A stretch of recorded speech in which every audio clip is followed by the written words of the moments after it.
Okay, welcome everyone. Bienvenue à tous. Nous allons discuter de la définition d'une architecture de sécurité globale et de ses garanties pendant cette séance. Quelle journée pour aborder ce sujet alors qu'un nouveau front, une nouvelle guerre a commencé hier avec l'attaque contre l'Iran. Et donc la région est véritablement en flammes. Alors je suis Casas, directrice exécutive des Principes pour la paix et de sa fondation. Nous avons plus de 450 personnalités des médias, de la politique, de l'économie, de la finance qui s'associent pour encourager une solution à deux États et pour aboutir à une solution politique sur le terrain. C'est donc un plaisir de pouvoir modérer ce panel. Quelques mots avant de présenter les panélistes pour donner un cadre à notre discussion et puis ensuite je les présenterai. Et nous aurons non pas une série d'interventions mais un dialogue que je dirigerai entre nous. Je voudrais commencer par 3 points importants. Nous rencontrons un moment extraordinaire de rupture dans toute la région, dans tout le Moyen-Orient, un moment où nous devons repenser la situation et ces évolutions récentes se confrontent aux réalités d'une région qui depuis longtemps est déchirée par la guerre et par les désastres humanitaires, l'occupation continue et 20 mois de guerre depuis le 7 octobre. Les objectifs n'ont pas été atteints et les otages restent en captivité aujourd'hui à Gaza. C'est également un moment de rupture parce que depuis longtemps, le conflit israélo-palestinien, on pensait qu'il était gérable et confiné et dans les consciences, eh bien, l'on pensait qu'il était à l'origine de l'instabilité dans cette région plus vaste du Moyen-Orient. Ensuite, pour ce qui est de l'architecture de sécurité, eh bien, à ce sujet, il ne faut pas oublier qu'en dépit des avancées militaires réalisées au cœur de ces derniers mois, le Hezbollah, l'attaque ciblée contre l'Iran, etc., il ne fait aucun doute que l'on se rend compte que la doctrine de sécurité au cœur de ce confinement du conflit, eh bien, a été brisée le 7 octobre. Et l'illusion que cette stratégie était forte et solide et pouvait perdurer, en fait, a été remise en cause. Vous m'entendez bien, n'est-ce pas? Oui, absolument.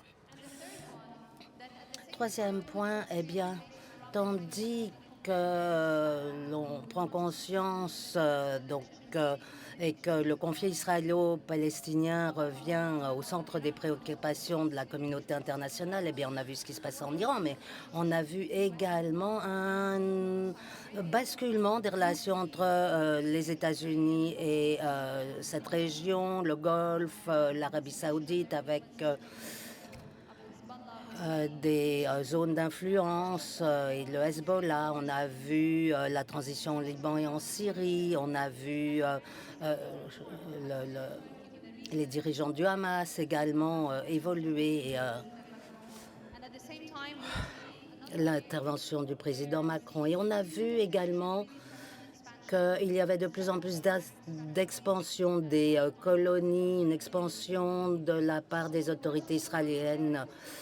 Et donc la question qui se pose est est-ce qu'une solution à deux États doit devenir le pivot d'une architecture globale de sécurité? C'est la question à laquelle nous voulons répondre aujourd'hui. Quel pourrait être son visage? Quelle pression? Quel engagement de la communauté internationale pourrait être à la base de cette architecture de sécurité? Donc, j'ai le grand plaisir de vous présenter à ma droite Ephraim Sner, ancien ministre de la Défense d'Israël, le brigadier, général de brigade, pardon, à la retraite. À ma gauche, j'ai le plaisir d'accueillir un ancien ministre et ancien ministre de l'eau également, de l'autorité palestinienne. Et merci, bienvenue.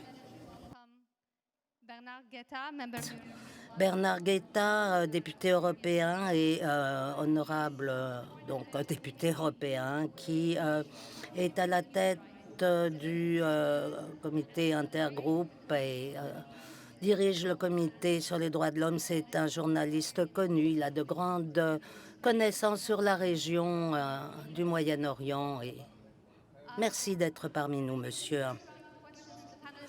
Alors, j'aimerais poser une première série de questions aux membres du panel et voir quel est votre avis sur la raison pour laquelle nous sommes ici aujourd'hui. Ephraim, je commencerai par vous. Étant donné les événements qui se déroulent, à votre avis, quelle architecture de sécurité serait possible aujourd'hui? Quels en seraient les éléments clés? Et est-ce que vous estimez que la solution deux États serait vraiment la solution pour cette région?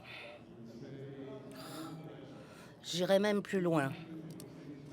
La solution deux États, c'est la condition préliminaire pour ce que les acteurs de la région puissent se joindre à nous pour créer une nouvelle alliance de sécurité dans la région.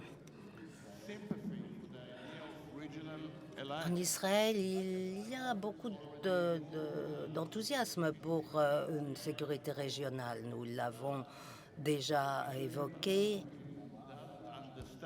Ce que ne comprend pas l'opinion publique israélienne, c'est que cela ne nous sera pas offert. Et les Saoudiens eux-mêmes soulignent ce point. Ils se rallieront à nous lorsque il y aura une voie claire et irréversible pour l'existence d'un État palestinien. Donc la solution deux États, c'est une condition, une précondition pour créer une alliance naturelle régionale contre l'Iran, essentiellement. Et si vous n'êtes pas convaincu, je vais vous montrer les messages que j'ai reçus sur mon téléphone de la part de nombreux pays nous félicitant de la frappe sur l'Iran aujourd'hui. Hein. Vous avez compris ou est-ce qu'il faut que je m'explique?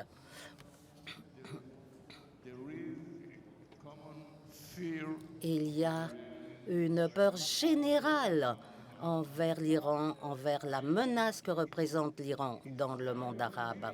Et c'est très facile.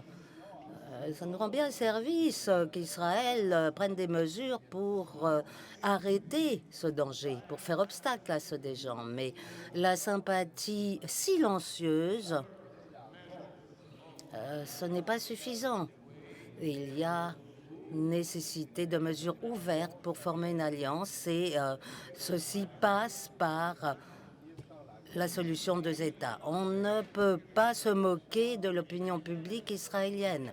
On ne peut pas, on ne peut pas permettre que l'occupation se maintienne et qu'il y ait en même temps une alliance. C'est pas possible.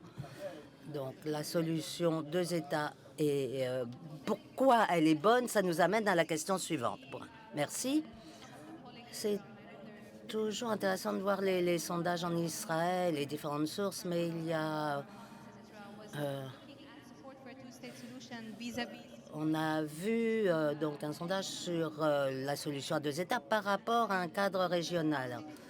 Et en fait, il n'y a pas eu beaucoup de soutien pour la solution deux États, moins de 30%. Mais par contre, quand ça faisait partie d'un cadre de sécurité régional et que ça passe par la normalisation avec l'Arabie saoudite, ça passait à 60%. Donc on voit une appétence pour cette solution. Mais ce qui est intéressant, c'est de voir la position arabe.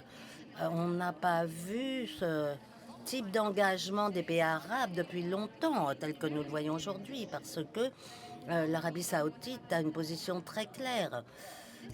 Ce ne sera pas comme pendant l'accord d'Abraham. Après, ce qui s'est passé à Gaza, la souffrance des populations, et ce qui s'est passé dans toute la région, eh bien, cette normalisation régionale, un nouveau cadre de politique de sécurité avec Israël dans la région, devra être occupé à la fin de la colonisation et au droit de la Palestine à l'autodétermination.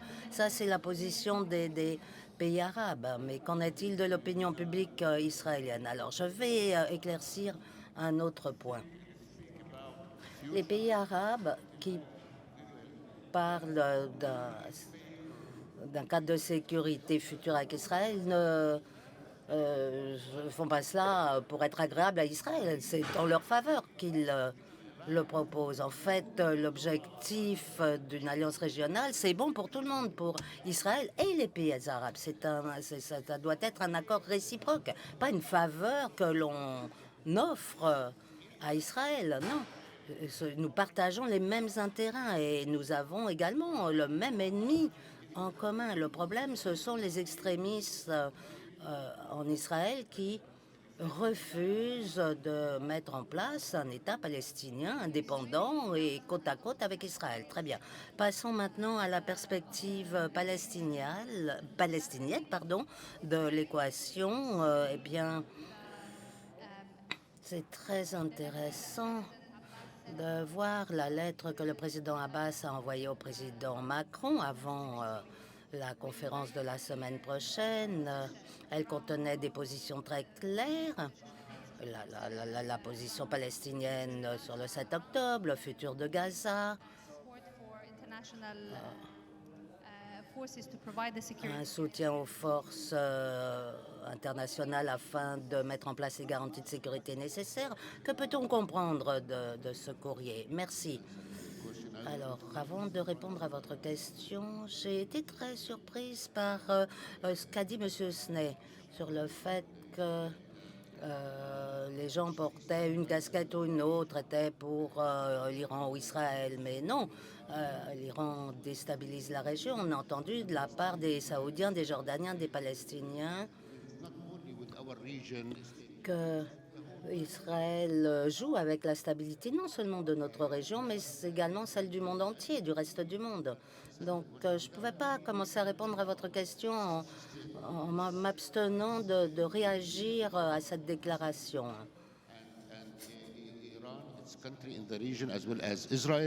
Alors, l'Iran, pays de la région, Israël sont impliqués, mais l'État qui nous manque encore, l'État de Palestine.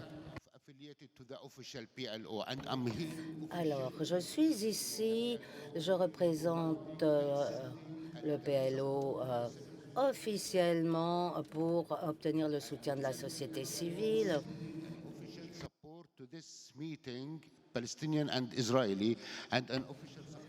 Alors, nous apportons un soutien à l'initiative franco-saoudienne. Mais ce qui se passe ce matin, eh bien, ça éteint la lumière que devrait projeter notre réunion et celle de la conférence de la semaine prochaine. Et je pense que, donc,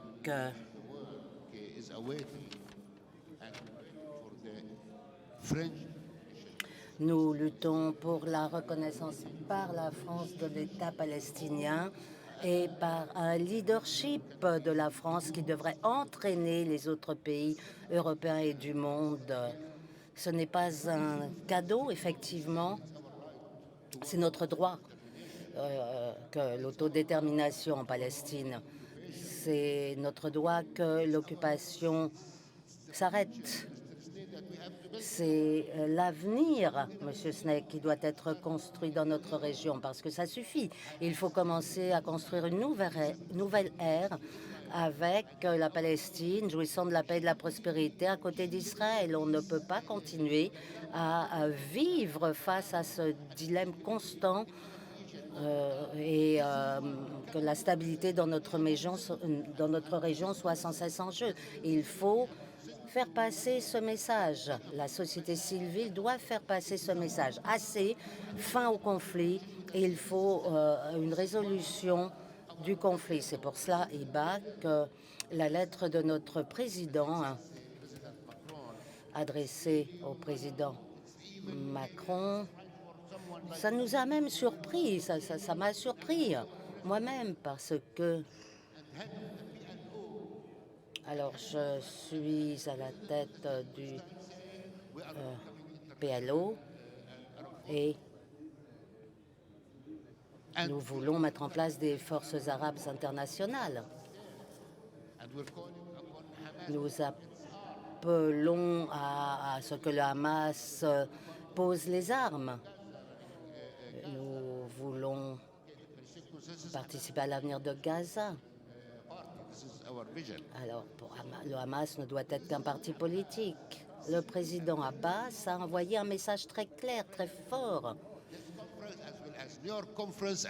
Avant cette conférence et celle de New York, pour que l'on apporte un soutien aux Saoudiens et aux Français pour organiser des élections. Nous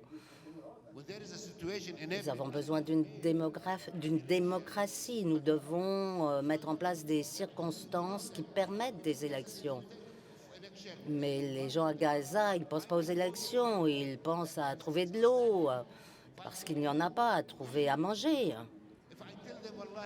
Si je leur dis, bon, bah, écoutez, il va y avoir des élections, ils vont me regarder comme si j'étais fou, ils vont me demander, mais de quoi tu parles?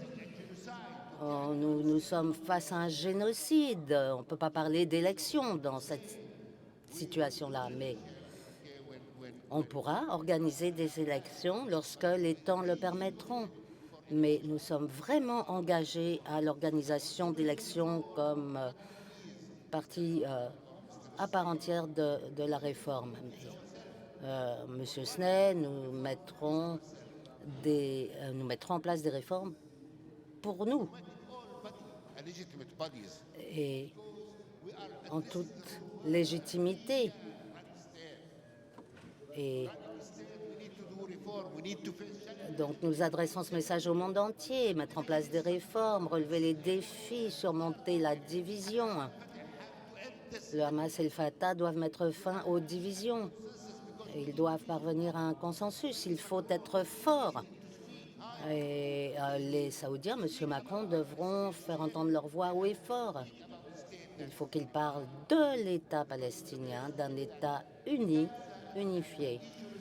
Puisque nous avons un État éparpillé entre la Cisjordanie, Gaza et Jérusalem-Est.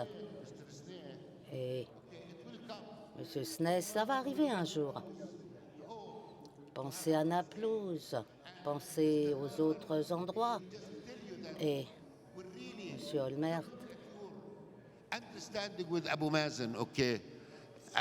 nous vous regardons droit dans les yeux. Nous allons reprendre des négociations avec Israël quand vous vous êtes arrêtés. On ne va pas commencer de rien. L'accord est déjà là. Il est atteignable. C'est ça le message qu'il faut envoyer aux populations israéliennes et palestiniennes. L'accord est atteignable. Un État palestinien peut faire partie du cadre de sécurité israélien. Il faut partager cet état d'esprit. Il faut oublier cette idée qu'un État palestinien menacerait Israël. Au contraire, c'est un pilier majeur de la sécurité en Israël. Nous devons donner aux Palestiniens la prospérité, changer la situation, introduire un nouvel élément. Et ce nouveau Moyen-Orient, M. Netanyahou est en train de kidnapper le monde. Il a kidnappé les Israéliens, les Palestiniens, le monde entier. Et en nous disant qu'il crée un nouveau monde, vers quoi nous emmène-t-il? Faire un nouveau Moyen-Orient, nous pouvons le faire entre nous. Tout le monde en parle. Les Iraniens parlent aux Américains. Pourquoi intervenir comme il l'a fait. Il est vraiment malin, mais on ne peut pas dire chapeau. On ne doit pas dire chapeau, parce que c'est ça justement qui donne du pouvoir à Netanyahou. C'est ça qui lui donne du pouvoir. À chaque fois qu'il fait quelque chose, dire le Hamas est terminé, le Hezbollah c'est fini, la Syrie c'est fini. Non. Il y a une histoire dans notre région, et notre région mérite à nos enfants israéliens, palestiniens, libanais, syriens, méritent de vivre et d'avoir un meilleur avenir. Voilà, donc Monsieur Snee, ça suffit. Nous, les Palestiniens, nous venons ici pour montrer qu'on a du leadership, qu'on cherche désespérément la paix. Et l'État, notre État, un État palestinien. Et c'est pourquoi, malgré les attaques, vous Israéliens,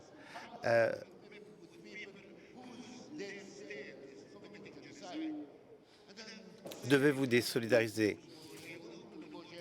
de ceux qui pratiquent le génocide.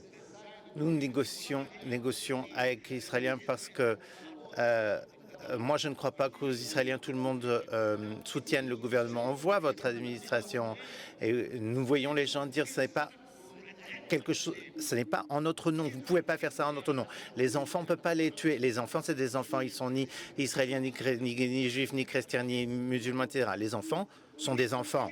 Les enfants sont des enfants. On doit le respecter. Et donc, nous sommes ici pour dire également aux Palestiniens, nous avons un ami en Israël. Il y a une majorité silencieuse israélienne qui veut la paix. Il faut les éduquer pour leur dire qu'un État palestinien, c'est dans l'intérêt de votre sécurité. Qu'ils arrêtent d'avoir peur d'un État palestinien. Il faut changer de paradigme dans la région.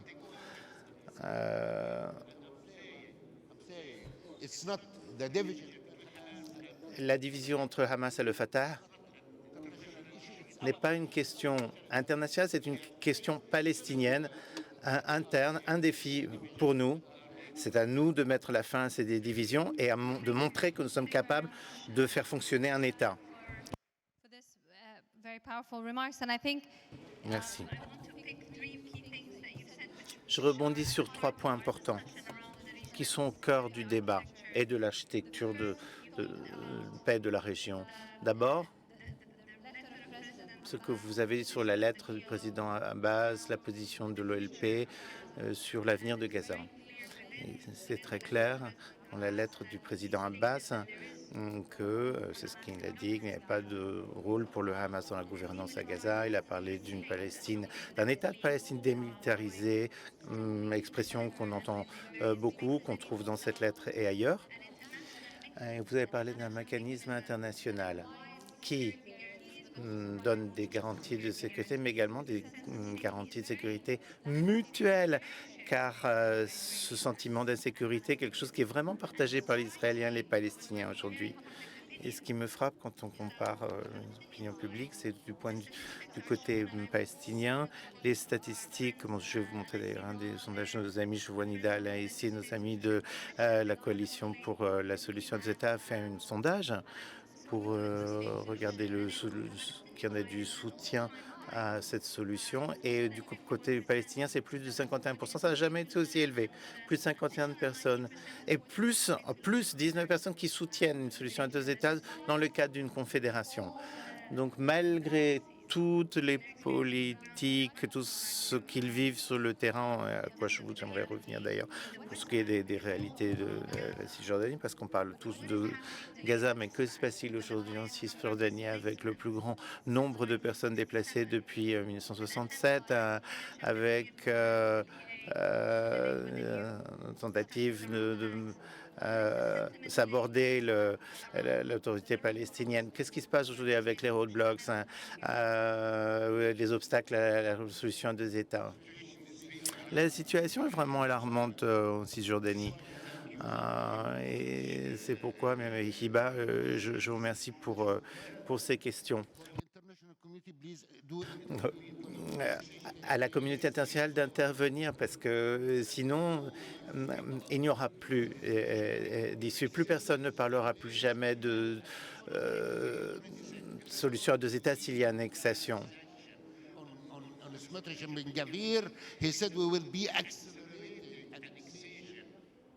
Or, là aujourd'hui, on parle d'accélération de la Judée-Samarie, c'est-à-dire l'annexation de Cisjordanie en réalité. Donc si vous croyez vraiment à la solution à deux États, venez et intervenez. Et mettez fin à cette annexation.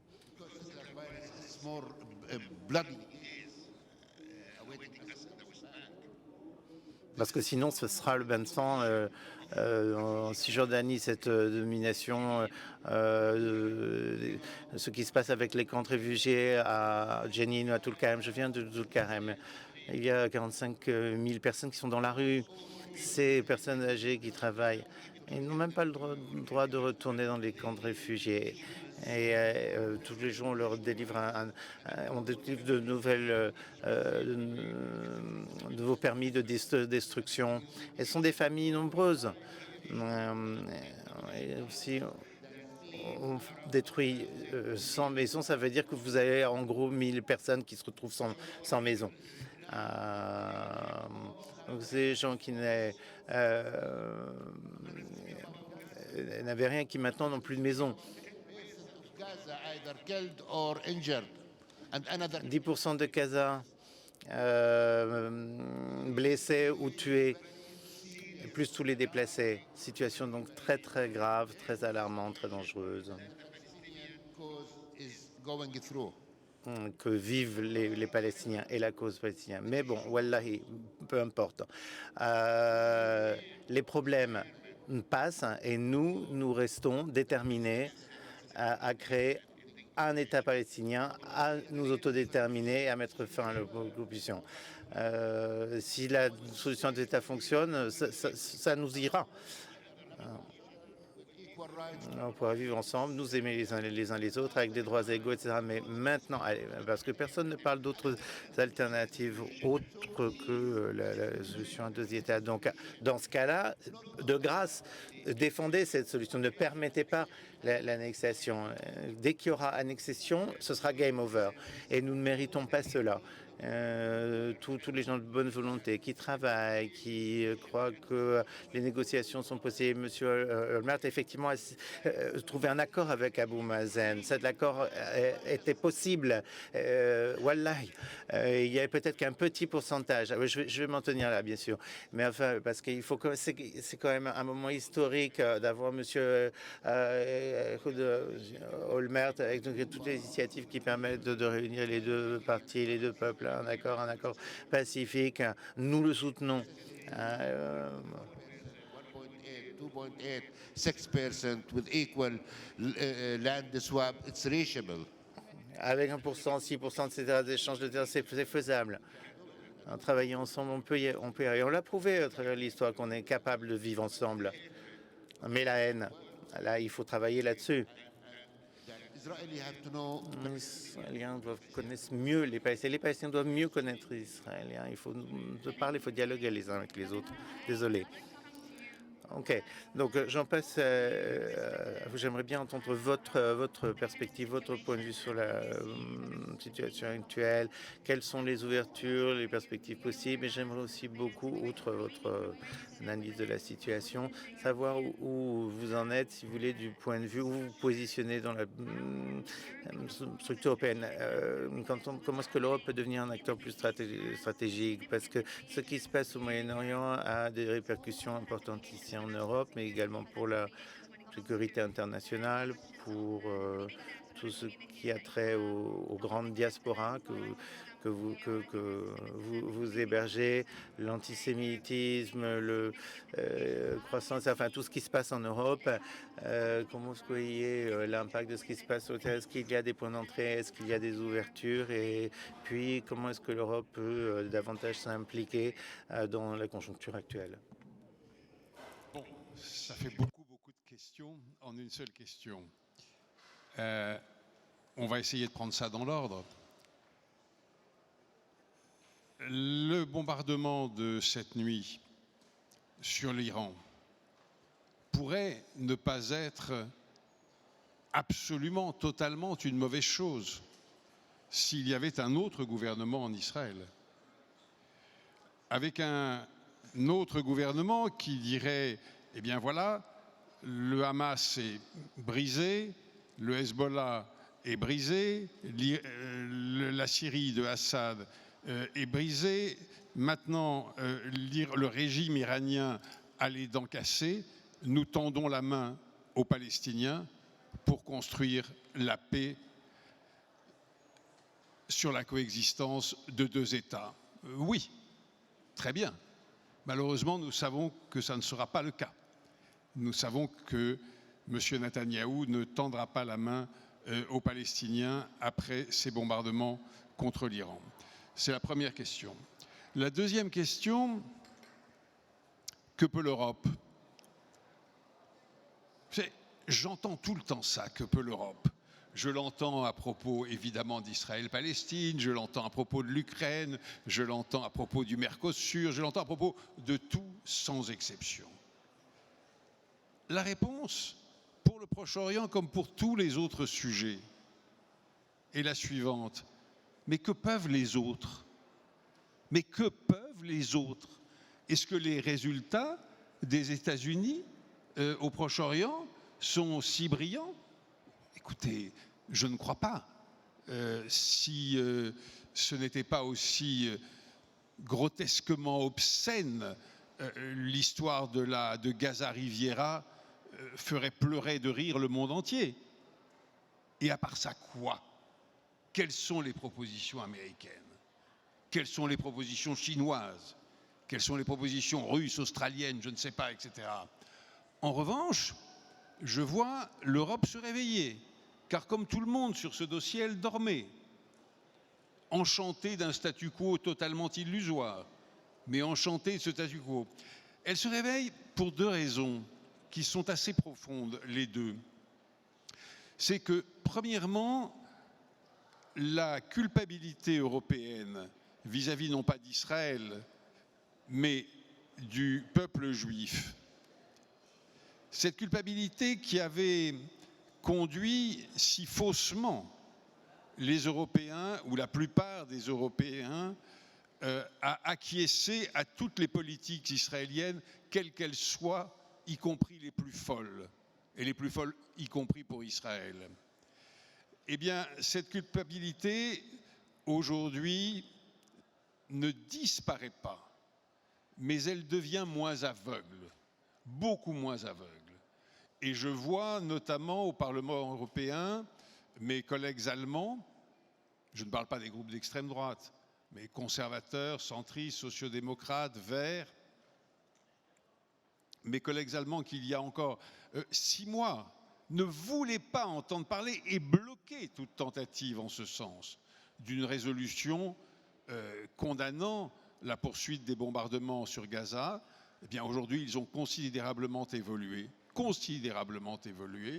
Et je vois aujourd'hui, comme dans toute l'Europe, comme dans toutes les capitales, mais je vois au Parlement, et nous sommes un peu en avance là-dessus, eh bien, un sentiment d'un devoir européen qui est d'aider les peuples israéliens et palestiniens à sortir de l'impasse dans laquelle ils sont. C'est la première raison. La deuxième raison, ne nous cachons pas les yeux. L'Amérique, pas seulement l'Amérique de Trump, l'Amérique d'Obama avant-hier, l'Amérique de Biden hier, se retire du continent européen, mais elle se retire aussi du Proche-Orient. Elle va le faire, elle est en train de le faire. Et nous allons réaliser à ce moment-là, vous, Israéliens ou Palestiniens, je veux dire, vous les peuples du Proche-Orient, comme nous les peuples de l'Europe, que nous avons une responsabilité commune qui est d'essayer d'établir la paix sur les rives de notre mare nostrum, de notre mer commune, parce que nous constituons nous les Européens, avec les Proches-Orientaux, un même monde, alors que les États-Unis et les Proches-Orientaux ne constituent pas le même monde. Maintenant, j'ai répondu aux questions que vous me posiez et je voudrais dire 2-3 choses si vous me laissez encore un petit peu de temps. Un petit peu de temps. Je ne sais pas ce que sera l'architecture du Proche-Orient. Personne ne le sait évidemment. On ne sait pas si le vieux rêve de Shimon Peres du marché commun proche-oriental pourrait un jour prendre corps. Ce serait bien, mais on ne sait pas. On ne sait pas si les États constitués par les deux empires, enfin anciens empires, britanniques et français, tiendront sur la longueur, ou si on va assister à une redistribution de ces États artificiels et de plus en plus fragiles en des États-nations. Pourquoi pas? Je ne sais pas. Personne ne sait. Mais en revanche, on sait quelque chose d'ores et déjà. On sait que cette réunion, notre réunion, n'aurait pas eu lieu sans ces trop longs mois de guerre et d'abomination. On sait qu'il y a un réveil des gouvernements, qu'il y a un réveil des opinions publiques, des intelligentsias, une prise de conscience qu'il faut faire quelque chose. Deuxièmement, et c'est aussi positif, on voit que le Hamas est brisé, déconsidéré à Gaza et sans plus de soutiens régionaux, ni de Hezbollah, ni de Syrie et de moins en moins d'Iran. On voit, et je crois que c'est une très bonne chose, qu'Israël est en train de perdre le soutien automatique des Occidentaux. Il faut soutenir la pérennité de l'État d'Israël, oui. Il ne faut certainement pas soutenir automatiquement les aveuglements et les crimes commis par des gouvernements israéliens. Aujourd'hui, Israël doit se stabiliser à l'intérieur même de ses frontières et s'inscrire dans la paix avant que toutes ces élites n'aient fui ce pays. Car regardons le nombre de profs, de médecins, d'intellectuels, de scientifiques qui s'en vont d'Israël. Israël devra trouver une solution pour les 2 millions de Gazaouis. Bien sûr que oui, elle ne peut pas les faire disparaître. Et puis, 2 derniers points positifs aussi. On voit que le désir de normalisation régionale des pays du Golfe ne s'est nullement estompé pendant ces mois de guerre et d'horreur. Donc, oui, il y a le ressentiment, oui, il y a la peur. Ni le ressentiment ni la peur ne vont faciliter les choses, mais d'un autre côté, bien des portes, nouvelles ou anciennes, se sont ouvertes ou réouvertes. Merci. I'd like to come back to you, Ephraim. J'en reviens à Ephraim et je vous pose une question très concrète. Parce que tous les sondages qu'on fait en Israël, la sécurité est considérée comme la préoccupation majeure des Israéliens. Quelles sont les étapes clés, les paramètres d'un mécanisme de sécurité qui fonctionnerait pour les Israéliens, qui leur redonnerait ce sens le sentiment d'être en sécurité, ce dont ont tant besoin les Israéliens, dont ils ont besoin, qui est important pour eux. Quelles sont, si vous voulez, les étapes clés qui, un peu comme la conférence de la semaine prochaine, nous permettront d'avancer vers cette architecture sécuritaire qui aurait, si vous voulez, à ce moment-là, les bonnes composantes en place pour garantir la sécurité. Tout d'abord, je tiens à souligner le fait que la solution à 2 États, contrairement à ce que dit notre gouvernement aujourd'hui, est une bonne chose pour la sécurité d'Israël. C'est bon pour nous, sous réserve qu'on réunissent un certain nombre de conditions et de paramètres. D'abord, l'État palestinien doit avoir des forces de sécurité intérieure fortes, bien équipées, bien armées, mais pas une armée avec des capacités offensives. Ça, c'est la première condition. Deuxième condition, aucune présence au sein de la Palestine d'organisations qui visent le terrorisme, ou qui n'acceptent pas les accords que l'autorité palestinienne a signés avec Israël. Ces organisations ne doivent pas y avoir place. Il n'y aura pas pas de travail, disons, avec un gouvernement où le Hamas est même indirectement impliqué. Impossible. Ça, c'est exclu. Et pourquoi n'y a-t-il pas de réconciliation?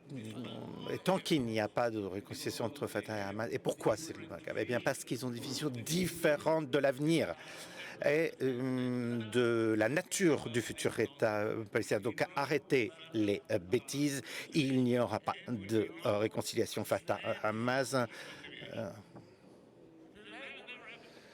De même qu'il n'y aura jamais de réconciliation entre la neige et le soleil. C'est pas possible. Bon. Autre point important.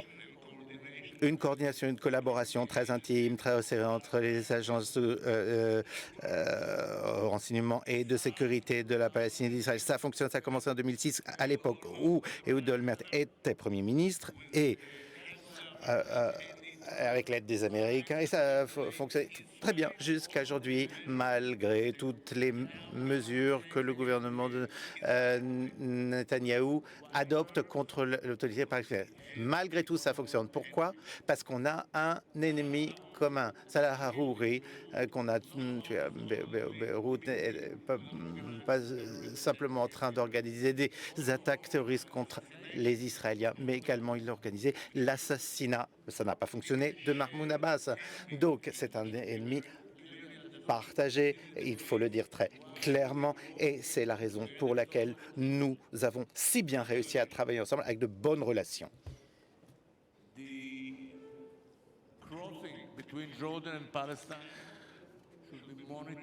Le passage Jordanie-Palestine doit être surveillé par un mécanisme. Jordanie, Israël,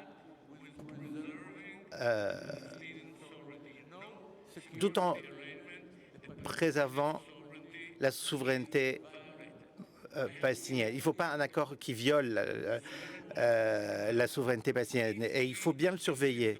Par exemple, si nous insistons sur un peu de surveillance, des interdicts, des points d'interdiction en Cisjordanie, peut-être 3 ou 4, il faut que sur place, il y ait des techniciens en civil, pas des soldats. Pourquoi?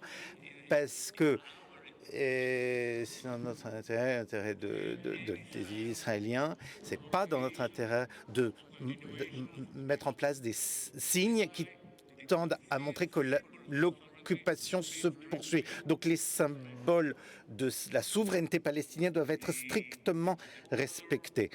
Et la frontière entre la Palestine et la Jordanie doit être surveillée, peut-être avec une tierce partie, peut-être les Américains, comme le gouvernement Obama avait proposé à l'époque où il était au pouvoir. Et ils avaient eu pas mal d'idées intéressantes sur la question.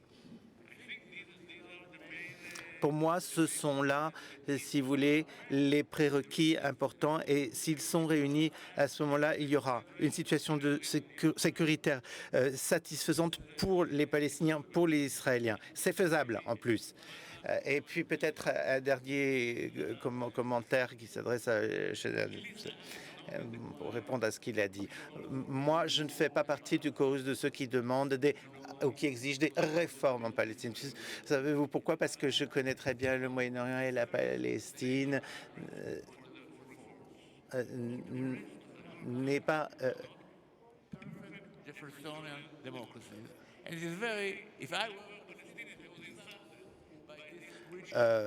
ne doit pas être ciblée par ces appels à la réforme. Et il y a d'autres problèmes dans la région, qu'ils fassent à leur rythme les réformes qui doivent être faites.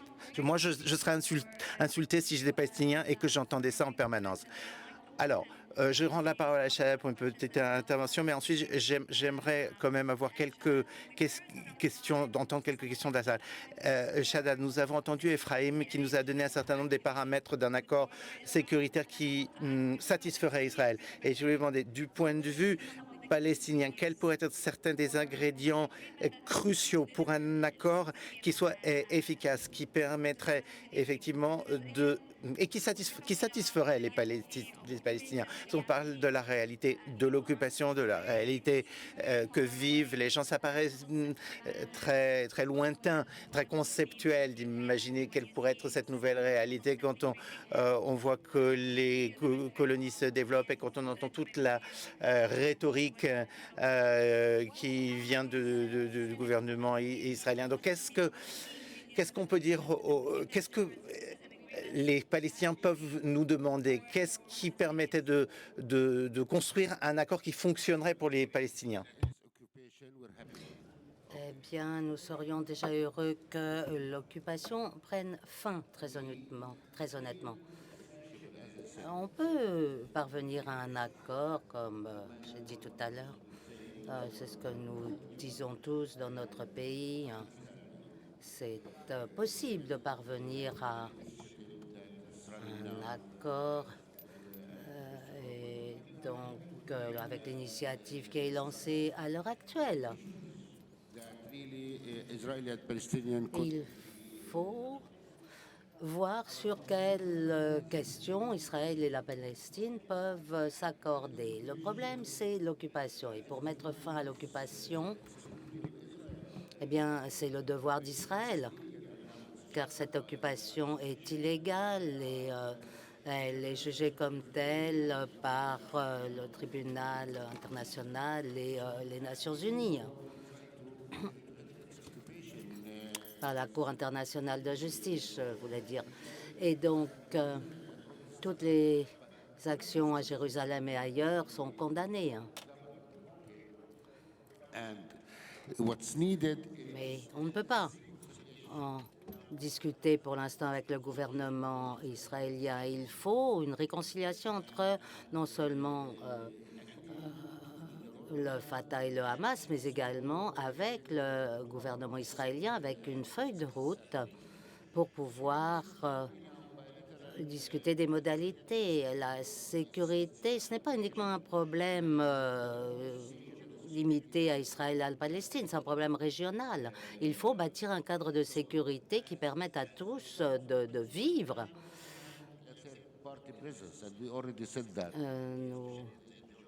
Nous n'avons pas de problème en Palestine avec les modalités qui permettent d'atteindre Rafah ou d'autres endroits. Nous devons à nouveau mettre fin à l'occupation.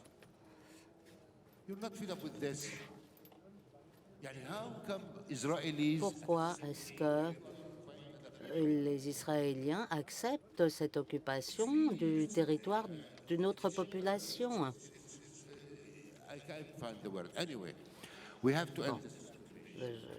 J'ai du mal à trouver mes mots, mais nous devons mettre fin à cette occupation. Cet accord est possible pour tout ce qui est des aspects réfugiés, colonies, etc.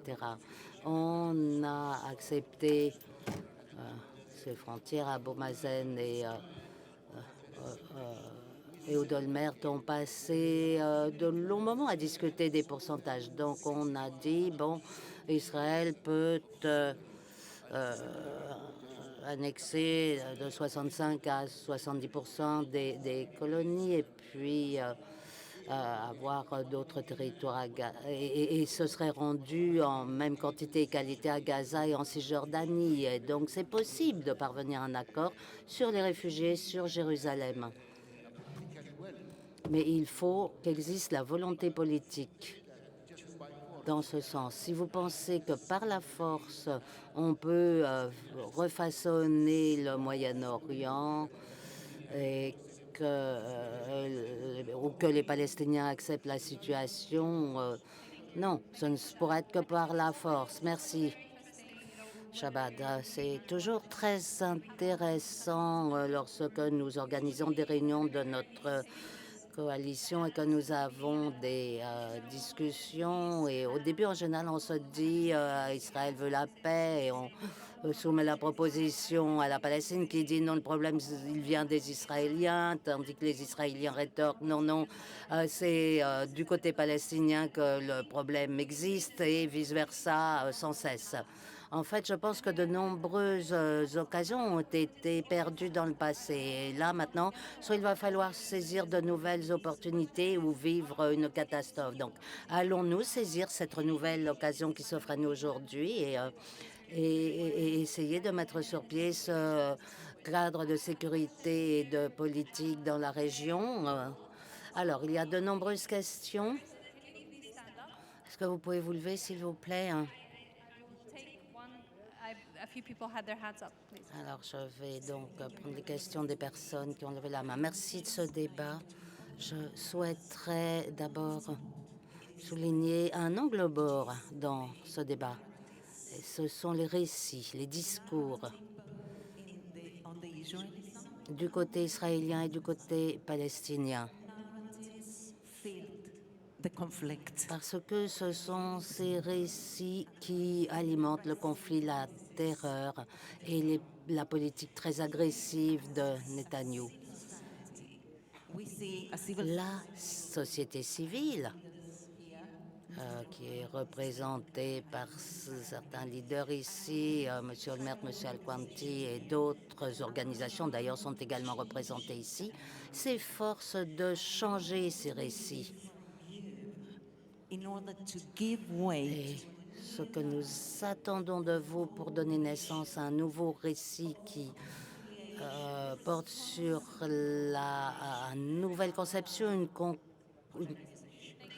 une co-création positive. C'est cela que nous attendons de vous. Alors, je reviendrai vers vous tout à l'heure parce que le temps passe et il y a d'autres questions dans la salle. Alors, il y a un monsieur au fond qui a levé la main et puis il y a de nombreuses mains qui se sont levées. Je vais venir vers vous. Ensuite, 30 seconds. une seconde.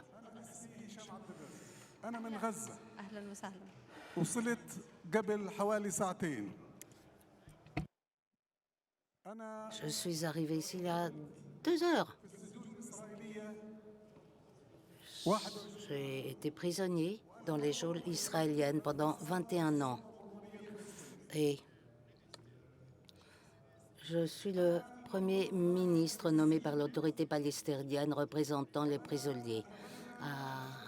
Après avoir été libéré, je n'ai cherché d'essayer de trouver une solution politique pour les Palestiniens et les Israéliens. Je suis celui qui a en premier signé le projet de texte de l'accord de Genève en Jordanie et je suis également celui qui a participé à des centaines de réunions avec les Israéliens au cours de ces dernières années et nombre d'entre eux sont d'ailleurs présents dans la salle et ils me connaissent très bien. Le 7 octobre, j'étais à la maison à Bethléem. Je me suis réveillée très tôt pour aller cueillir des dattes sur mon palmier dattier dans mon jardin à 6h30 du matin et j'ai vu des missiles dans le ciel au-dessus de moi, au-dessus de ma région. Comme toujours, je me suis dit qu'il s'agissait d'un entraînement pour pouvoir tester la portée des missiles et leur capacité. C'est ce que je me suis dit. J'ai pensé, bon, c'est ça qui se passe. Et puis je me suis rendu compte que c'était le début d'un conflit, d'une guerre et que des Palestiniens étaient entrés. قصيرة. الكل عارف شو صار ب 7 أكتوبر، بس تفضل احكي لنا شو الموقف اللي بدك بتعرفي شو صار تفضل ب فيه 7 الآن. أكتوبر. لن أكمل وأقول حل الدولتين هو الحل الممكن وأن حل Je ne الدولتين. vais pas terminer cette histoire, mais en résumé, la seule solution, c'est la solution 2 États. Et ceci par le biais de pressions qui devront être mises sur Israël. Tout d'abord, je voulais vous remercier de votre inspiration. C'est vraiment un excellent panel. Alors, je m'identifie comme une israélo-palestinienne et mon cœur saigne avec ce qui se passe. Je sais que mon peuple a besoin d'être libéré, que mon pays a besoin de sécurité. Donc, j'ai une question pour vous, docteur Shaddad. Depuis 1967, nous essayons de tout faire, mais cela ne fonctionne pas. Vous avez évoqué la réconciliation. Vous savez que le peuple juif est terrifié. Ils n'ont pas confiance en nous. Alors, c'est un côté de moi qui parle, mais de l'autre côté, les Palestiniens ont besoin d'égalité, de liberté. Donc, ma question pour vous, à votre intention, c'est, bon, vous êtes très bien exprimé. Et, tout le monde, en vous écoutant, ne peut que dire bravo. Vraiment, ce que vous dites, c'est très bien, mais... Alors moi, comme israélo-palestinienne, j'ai peur. Parce qu'on pense parfois que j'appartiens au Hamas. Personne ne pense aux problèmes que nous pouvons ressentir. Quand il y aura la paix, je pourrai enfin respirer. Pour l'instant, je ne respire pas, je n'arrive même pas à réfléchir parce que mon cœur saigne. Alors, dites-moi une chose, oublions tout le reste et dites-moi comment on peut avoir confiance. Alors, et ensuite, confiance, oui, parce que ça, c'est votre question, parce qu'il faut avancer malheureusement. Et ensuite, il faut penser à ce qui est arrivé aux Israéliens après l'Holocauste. C'est ça dont il faut parler. C'est pour ça qu'il n'y a pas de paix. Merci. Est-ce que vous passez le micro à côté de vous et ensuite au monsieur là-bas. Et puis, je vais redonner la parole au panel. Iba, merci. Alors, concevoir une architecture de sécurité pour la paix, c'est facile parce que finalement, la menace, on sait que c'est pas ça. En fait, là, il faut comprendre la peur du côté le plus faible et celle du côté le plus fort. C'est ce que vous avez raison, chers collègues. L'équation est très facile. Les Palestiniens n'auront jamais de liberté, dignité ou d'État si les Israéliens n'ont pas de sécurité, ne jouissent pas de sécurité. La lettre d'Abou Mazen à Macron, c'était vraiment excellent. Mais il faut faire comprendre cela à l'opinion publique. L'ennemi de la paix, c'est la peur des Israéliens. Ce n'est pas le peuple israélien. Et c'est complètement fou, mais les Israéliens ont peur, vraiment. Alors, j'ai deux personnes là. On va accorder encore 2 minutes aux questions, puisqu'il y a 2 mains qui se sont levées. Alors, c'est une question à M. Ephraim Sney, qui effectivement a peur, mais qui a peut-être encore la mentalité d'un ancien général, d'un ancien militaire. Il souhaite que les Palestiniens adoptent ce qui a été suggéré et conçu par les Israéliens. Il souhaite en fait que les Palestiniens se retrouvent divisés en bons et méchants.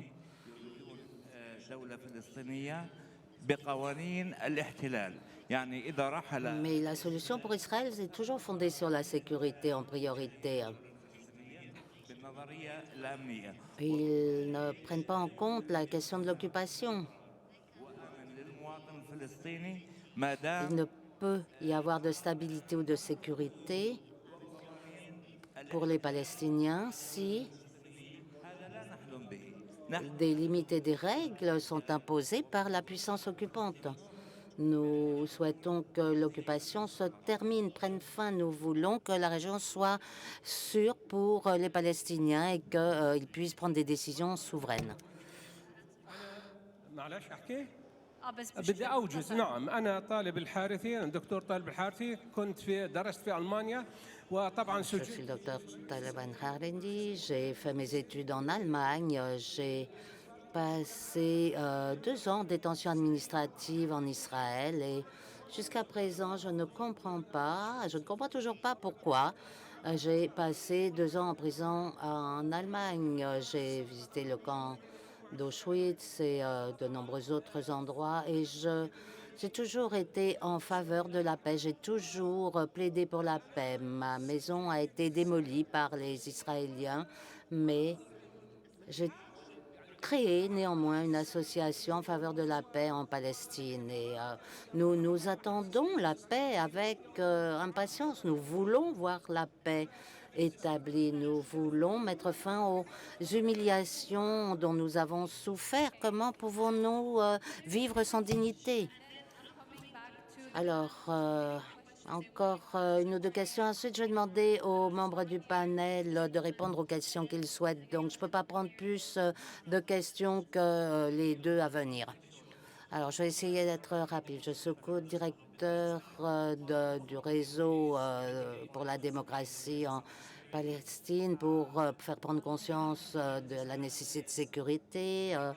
Alors, en ce qui concerne la Cisjordanie, eh bien, vous avez eu une bataille contre les colons et ensuite l'extrême droite en Israël essayait de nous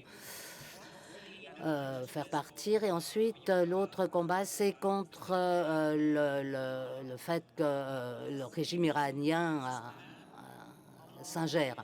Alors, une question pour vous, Iba. Comment pouvons-nous travailler avec nos alliés partenaires de la communauté internationale en ce qui concerne ce combat par procuration du régime iranien?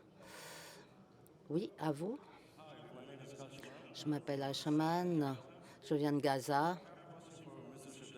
J'ai une question à Monsieur Shabbat. Quels sont les accomplissements de l'OLP? Et on suppose, supposons que l'OLP reste au pouvoir pendant encore 10 ans. Vous pouvez répéter la question, s'il vous plaît? Clairement, on ne vous a pas compris, monsieur. Donc, la première ou la deuxième? Non, non, rapidement. Est-ce que vous pouvez répéter votre question? Donc, quels sont les accomplissements de l'OLP pour les Palestiniens depuis sa création?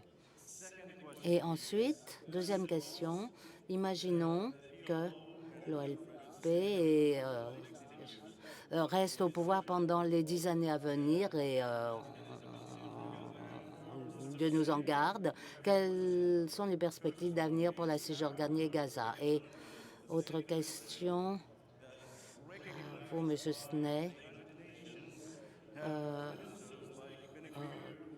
comment est-ce que le gouvernement d'Israël, qui est reconnu par les Nations Unies, peut comprendre des membres qui ont participé au pillage des propriétés des Palestiniens en Cisjordanie?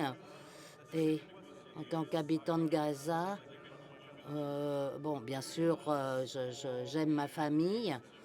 Et quand pouvons-nous espérer mettre fin à la guerre? Alors, nous avons dépassé l'horaire qui nous était imparti et donc le défi pour nos panélistes est de ne pas répondre à toutes les questions, mais de nous faire part en 1 minute de vos réflexions clés et de votre message final. Très rapidement, je commencerai par vous, Ephraïm, ensuite Bernard, puis Shabbat. 2 réponses pour vous, madame, sur les récits. Ce dont on a besoin plus haut point, c'est d'un récit de réconciliation entre les deux peuples.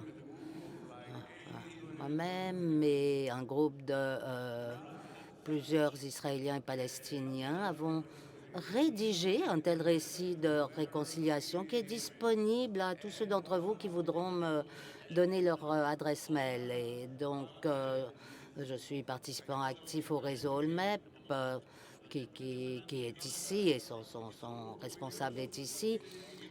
Donc, des gens qui, partout en Europe ou au Moyen-Orient, ont rédigé un récit de réconciliation. Je suis tout à fait prêt à le partager avec qui le souhaitera. Ensuite, pour répondre au monsieur qui m'a accusé d'avoir une mentalité d'ancien général, Dieu nous en garde, etc. Je ne sais pas trop ce qu'il voulait dire d'ailleurs. Eh bien, tous les paramètres de sécurité cités, je ne les ai pas inventés. Ils ont fait l'objet d'un accord de Mahmoud Abbas, le président de la Palestine, à la suite de négociations point par point. Et je peux vous citer certains passages, et nous avons accepté ce cadre. Il a insisté sur le fait que la souveraineté palestinienne soit respectée. Donc, tout cela a été ratifié par Mahmoud Abbas. Peut-être une dernière remarque. Il y a un nouveau gouvernement en Israël. On peut imaginer qu'il y ait peut-être, s'il y a un nouveau gouvernement, une négociation. Et l'un des piliers de ces négociations, ce serait un accord entre l'ancien Premier ministre, M. Olmert, et Mahmoud Abbas. Bernard. Si on revient à la question des narrations, je crois que la réponse doit être très simple. Les Palestiniens, les Arabes du Proche-Orient ne peuvent pas accepter le narratif des Israéliens.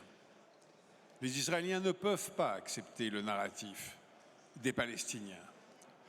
Alors on arrête. On arrête parce que la question aujourd'hui n'est pas qui a été méchant et qui a été gentil, qui avait raison, qui avait tort, etc. On n'en sortira jamais de ça. La question est, est-ce que nous voulons que la guerre dure un siècle de plus ou est-ce que nous voulons la paix? Et si nous voulons la paix, comment est-ce qu'on peut la construire? Quels que soient les narratifs, quel qu'ait été le passé, est-ce que nous voulons la paix? Si la réponse est oui, comment est-ce que nous la construisons? Il me semble, mais peut-être que j'ai tort, mais il me semble que cette démarche, cette attitude est en train de progresser.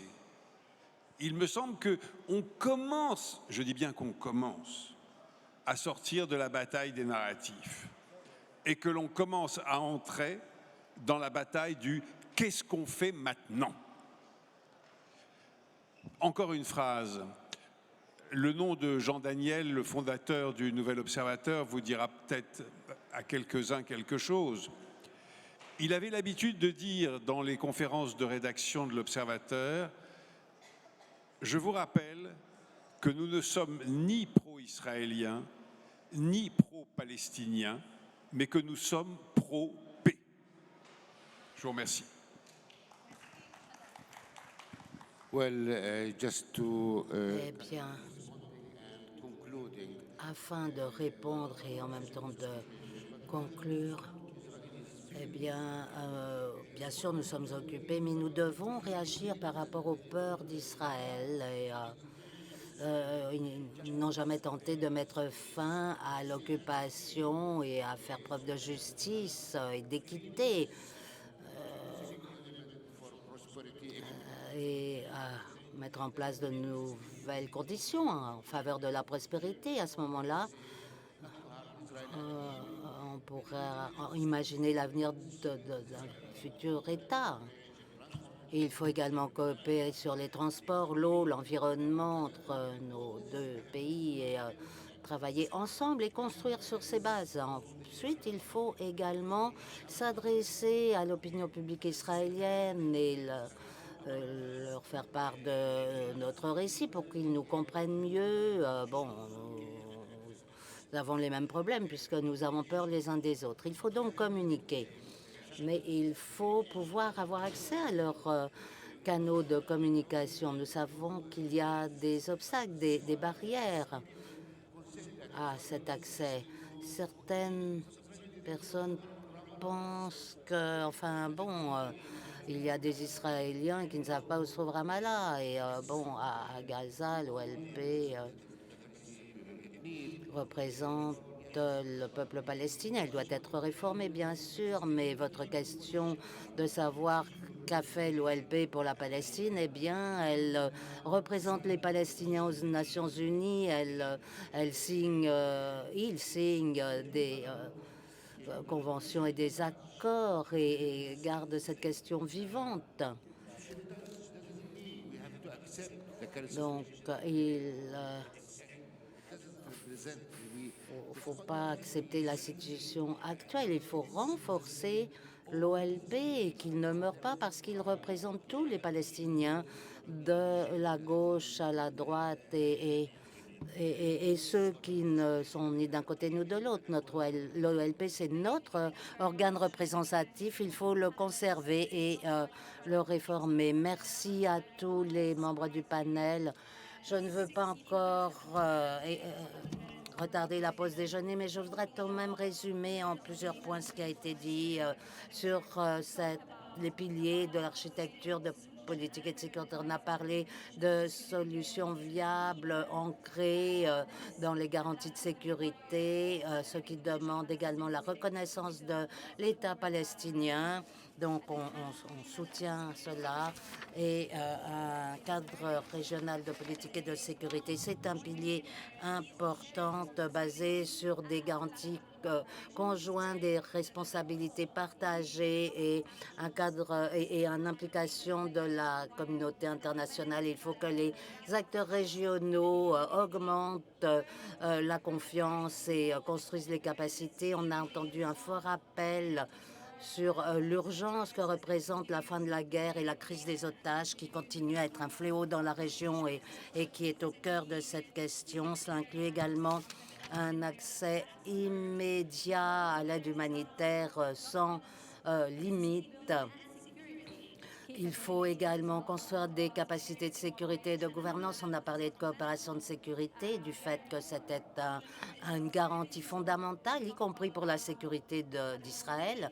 Donc on a évoqué le fait que la sécurité est essentielle pour les deux pays. Ensuite, on a parlé d'arrêter l'annexation, la violence des colons, les colonisations en tout genre, et on a parlé d'incitation et de pression internationale. Il faut trouver le bon mix entre les incitations et les pressions pour essayer de susciter la volonté. Nous sommes à un moment crucial. On pourrait vraiment être sur une pente très néfaste et nous espérons au contraire que nous allons pouvoir que la situation va pouvoir s'améliorer. Merci beaucoup à tous les membres du panel.